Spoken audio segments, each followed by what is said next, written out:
Genesis chapter 2. Thus the heavens and the earth were completed in all their vast array. By the seventh day, God had finished the work he had been doing. So on the seventh day, he rested from all his work. Then God blessed the seventh day and made it holy, because on it he rested from all the work of creating that he had done. This is the account of the heavens and the earth, when they were created, when the Lord God made the earth and the heavens. Now, no shrub had yet appeared on the earth, and no plant had yet sprung up, for the Lord God had not sent rain on the earth, and there was no one to work the ground. But streams came up from the earth and watered the whole surface of the ground.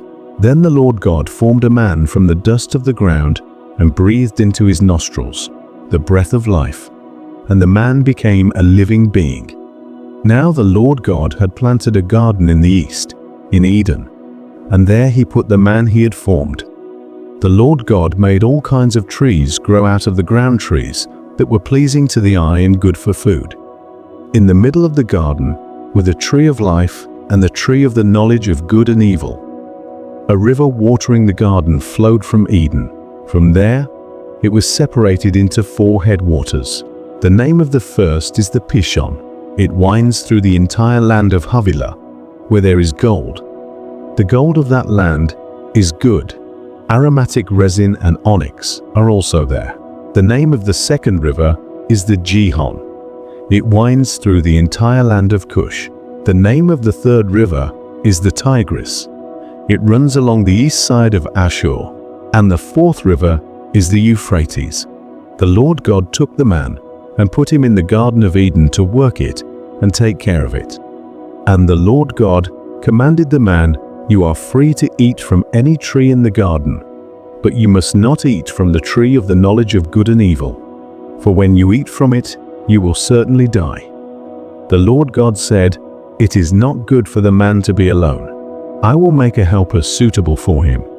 Now the Lord God had formed out of the ground all the wild animals and all the birds in the sky. He brought them to the man to see what he would name them, and whatever the man called each living creature, that was its name.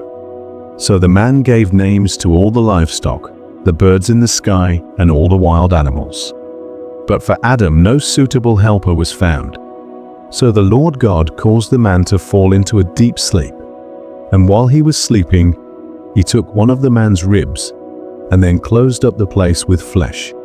Then the Lord God made a woman from the rib he had taken out of the man, and he brought her to the man.